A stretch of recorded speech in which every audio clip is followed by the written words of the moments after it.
chỉ bay ule với hi Saturday anh nhớ weekend ride cái này là wa với chú hay chùa pa in project V4 chẳng trên update mà rồi tiếng wing số to có đó na pe cái tên này na calibration về lại ngồi thì cái đũa chụp bao cái chuan ref limiter thì đũa là sáng hết ta thì niệm cái đũa bao cái chụp cái tiêu đó là chụp bao chuan ECU cái mình cái phụ trung trang cái rồi na anh cái mình khác cái trang hoa lỗ bao con trang ấy mà sắp bé ra chuan mình thì cái mình rồi nuôi rồi mà mình hi thar ni lo cái này hi mo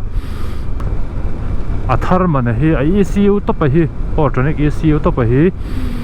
wiring giống tên này xin khách sang đến cái MRP cả cho nên kami map switch hay map switch mà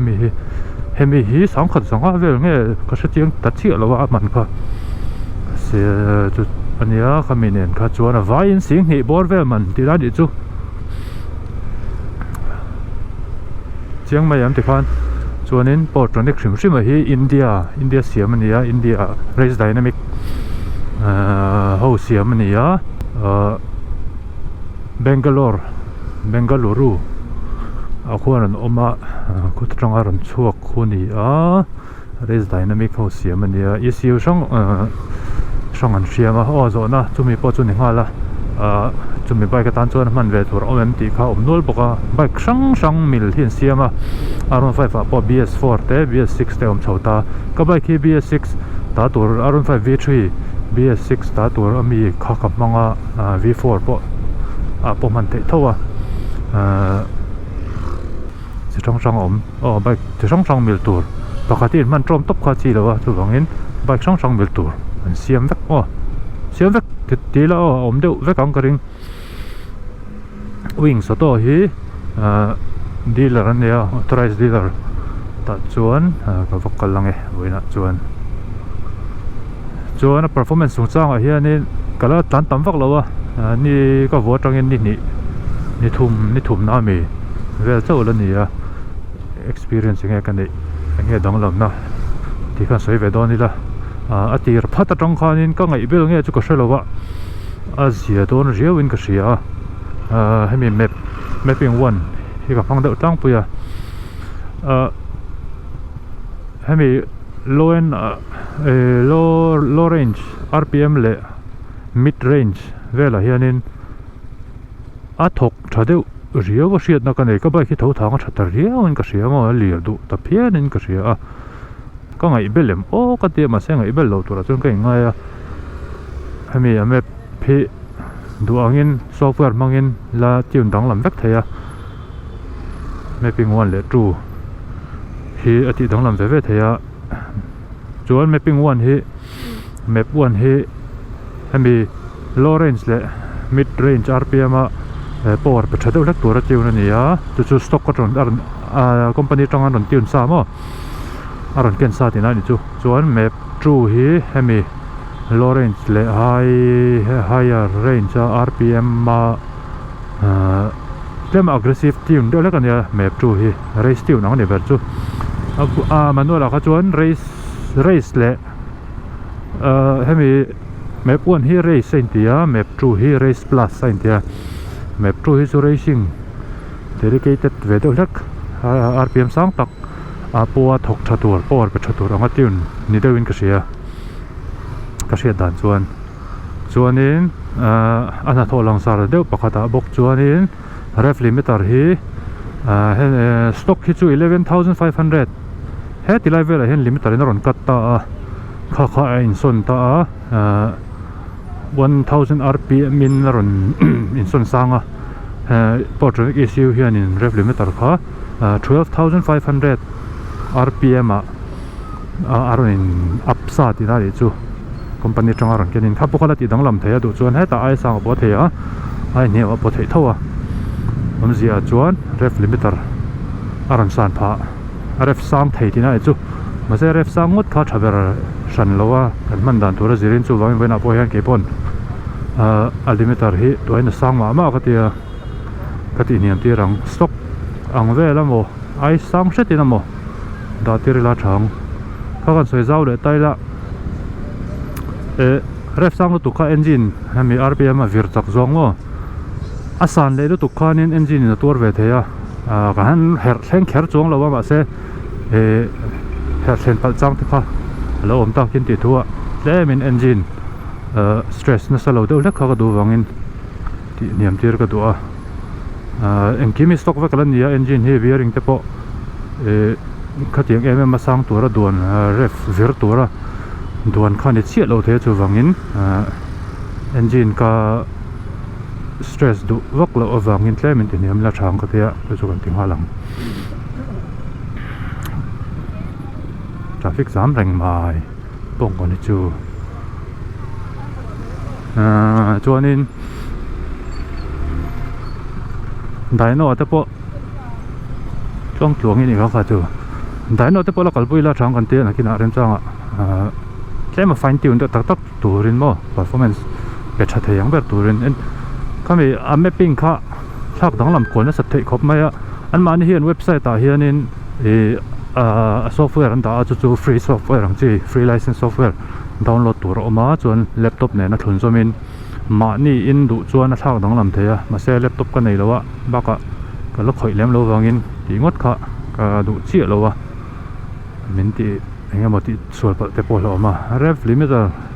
thak mai ta ka chu halu tuk lo tur ai la software mang khan thak mai theinga an chu in lama po ma ni in thiam to chu na ti mai thei ka ringa ma se poi mobile laptop ka nei le chu mi lowa a mapping kha antinan hei chak bike chak jok tur duan don chu petrol he ve set te ngai ta mapping a khan injector in ha tho dan te thak theya ignition timing te po thak theyang sang sang atam chuan petrol he phain ti zona om bok take petrol hi chu ne tlem chun ei na set tura chun ko nga ya chan chu bike chak na na chun petrol he do na petrol he set lo chun chak ngot kha har sa ve amo petrol tle mina lut tam set bokonga ma se chu tia hei han he over to ni chan lo kon ti a hria tin an soi danin chu wangin kha poi ti vak lo chak set chuan stock ECU a hi chuanin petrol he lo the ang ber turin ron tiun ani thina company tang hian performance tha tho si petrol he lo si ni petrol he lo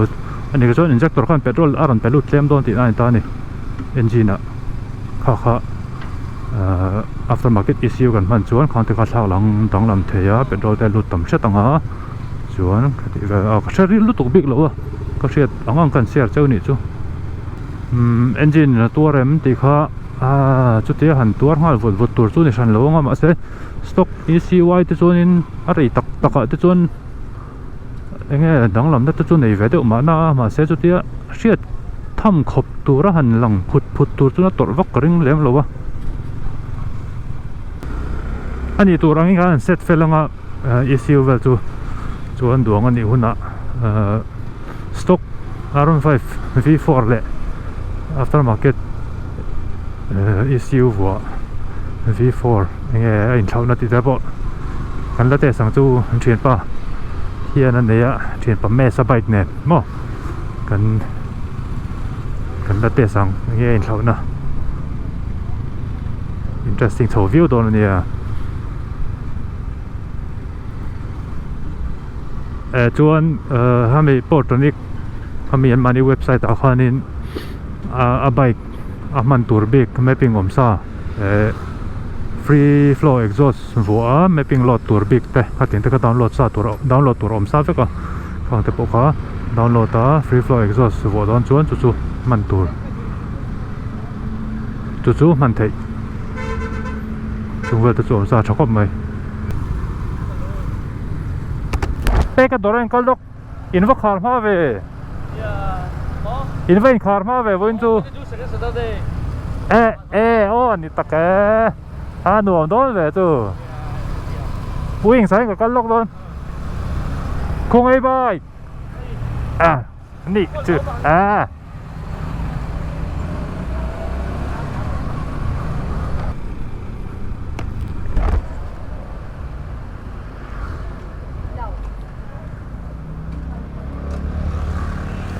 pe ka hi lo let to em la let lo ni chu tăng phát tăng bé cái có một lệ gì nó còn lệ chia cái gì lệ mà lỗ lỗ tiếng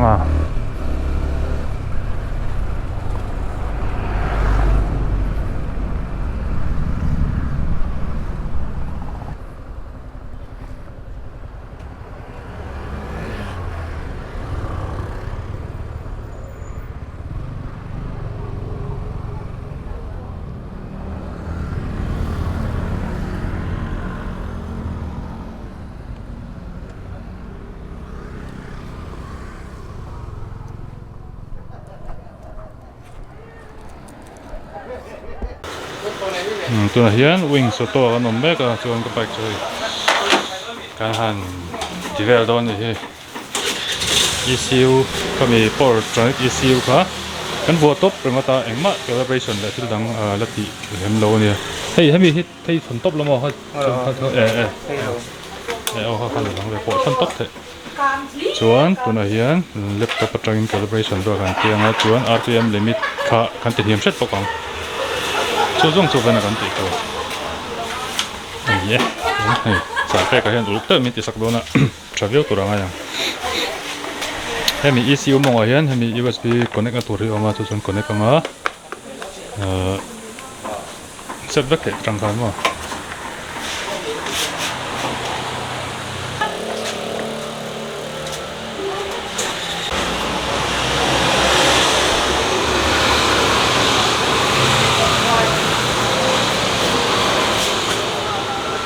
ส่วนถ้ามีซอฟต์แวร์ที่คันมาอันนี้เว็บไซต์ก็ดาวน์โหลดตัวนั้นต่างที่เขามี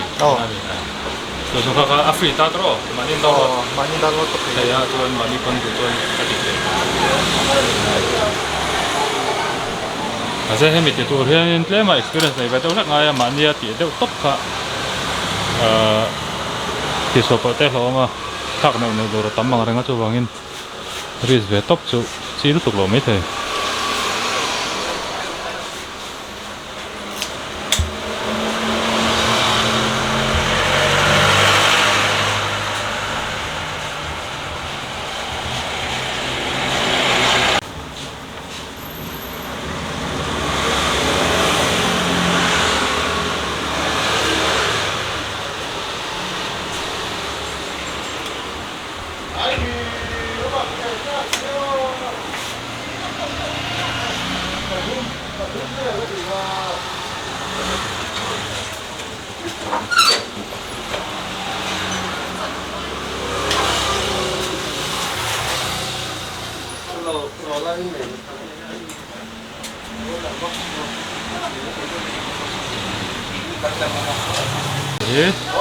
ตัวนี้อันนั้นลิมิตร์เวลให้มี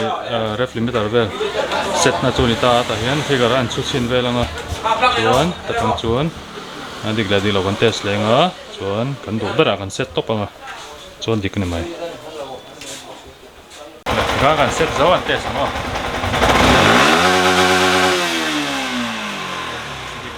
มาก็ชวนเฮ้ยแต่คาร์ตินเชงดอนคูโคกได้ลิมิตร์กันชวนดิกได้ที่ขันไม่ปิงวนเลยจู่ขันลิมิตร์ข้าเซตขันถกงาลเว่ยส่วนอาบักที่จู่ที่ขันจะสู้นี่ให้มีเนื้อที่จู่ให้มีเอกนิสันเวลาไทมิ่งเลยอย่างเงี้ยที่ฟูเอลเนี่ยไม่ปิงวนขันฟูเอลิงที่ตั้งลำน่ะอมเสียจู่ที่ RPM เนี่ยตาRPM 1,500 2,500จีน่าไอ้เปโตรลsupply ดันตัวดิจิที่กันติดตำเละ supply ตำเละตานี่เดียน RPM ช่างค่ะไงvalue กันตาซาที่นั่งเราส่วนให้รับปังที่จู่ให้มีอัตราตัวให้มีเห็ดเห็ดตำซามัน connect ต่อแล้ววะกัน connect เลยใช่ไหม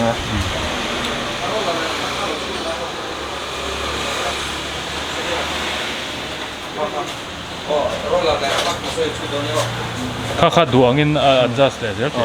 าตัวเฮ้ยเห็ดฟูขันให้ตาฉูตาเป็นที่นั้นให้มีไลจินเวลที่จู่ให้วันกันตาจินจู่เคลื่อนแต่กันเห็ดที่เวลกันเห็ดตากันเห็ดเป็นเลยดูตาเนี่ย accelerator กันเห็ดเป็นเลยได้เฮ้ยแต่ accelerator 100%นะจนก็มีอันดับต้นในเราตัดเป็นรอบหลุดต่ำต้นนี่นะนี่ว่า cho nên hi mà ni đồ đàn lang in bike performance đồ đàn lang khăn set đằng lòng effect thế ta Anti-lan. no Camshaft te engemaw air filter te khak tai la petrol lama mo hem don ta khaka hetarang hian set le to thiền đấy này xuống bike khi khi nào đủ lại đấy nó về là con lực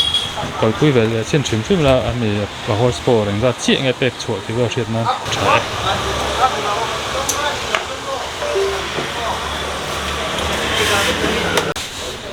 cần dâu ấy cần bộ con dâu á cần tổ tộc à test là chắc hệ thống thì có chuyện này thì wing số to này á chuyện tại hiện này parts lại thiên đẳng con mà khóc mày thật chứ các con hoàn toàn sao hard disk rally kalau ngai computer thil vel no kalom tuk o kal le tong o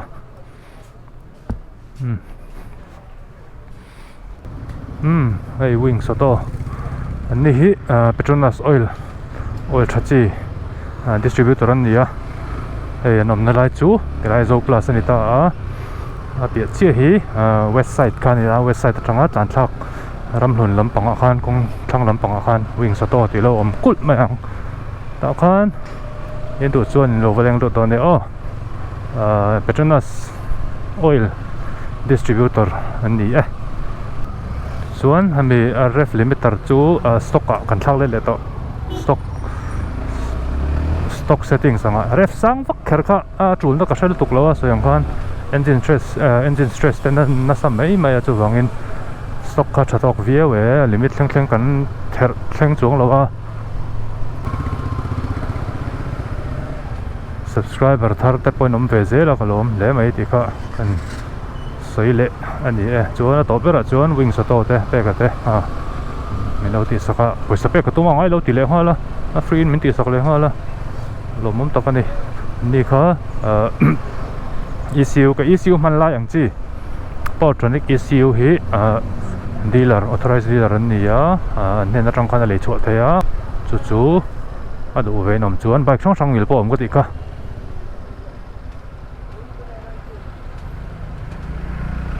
kha zong kha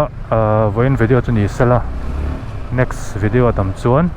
kai mula don nia next Saturday very chu right thei to rai ngai ang voin ka right lo a video kan siam sama he ilo lok pui ngai ka be sei ro a hian ka peng anga chuan ta tangin thil le turin ka chuak le ang pujem sa lo ho chuanin len ngei hi mai mo helmet chi tinom na Ramthar Auto Works KYT le cha chang mo tam la tok